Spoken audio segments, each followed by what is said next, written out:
you up and taken your life like a thief. Give me the words of God? And how could you? What is a God that would strip you of your shelter and quilt and return to you a conscience filled with sorrow and guilt? That's not a God I would offer my life to or defend against the odds. Because better could be done if people ran with the offerings of this world rather than trading their rights to live a life that is fueled. I mean, without lifting a finger, we have granted the right to speech and expression. But God is the chain that confines us to only his oppression. To break free, we have the right to be the guides of our own lives. To fight for him is to surrender to the butcher with the bloody knives. I mean, under God, there is no personal thought that goes unheard.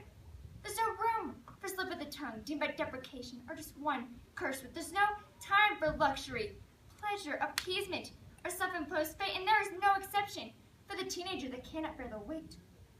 God is a lifestyle with a stern voice. To live it right, one must deny the right to choice. I won't do it. I know to what I'm entitled, and it's not slavery.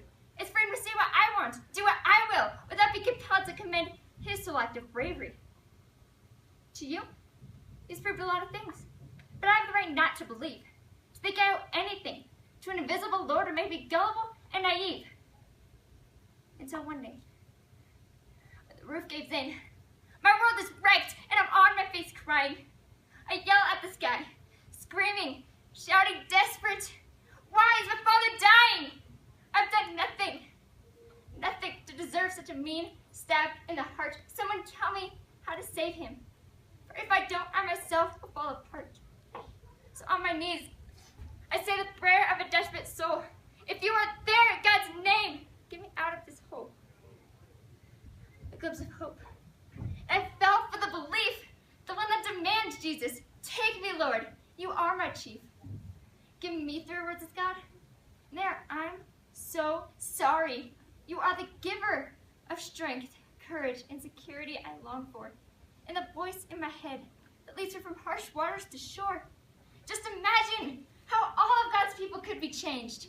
If we were all doers of not the world, but the word, we can just stick out our necks so that God's voice might be heard, not ours. I mean, without lifting a finger, if we granted eternal life after death, it's because of Jesus that we live free enough to waste our breath. And we do. So call on him. We have the right to learn about, believe in, and advocate for God's lease. To give him control of body, soul, and mind is to surrender yourself to the hands of peace, because he is the all-powerful spirit that knows how we feel. He took away the sins of the world. I give him the right to demand me to kneel, but he doesn't. Because under God, there's no whispered prayer that goes unheard. There's no sorrowful mistake not forgiven by your honest word. God is a lifestyle designed with us in mind that is meant to show us how we can leave our problems behind, and it is not imprisonment. If the chains that bind us are his open arms that extend for the least of us and make us able to put down any and all things that harm. A casket. It's buried beneath, and I look towards the edge of the sky. He cannot be helped, but God has answered my dire cry. Because of him, I'm not alone. I have a divine Father who will love me, teach me, praise me like no other. So I will lean on him through every loss, mistake, and moment of grief. Praise be to the King of my world, Jesus Christ, because through him, I have the right to believe. Thank you.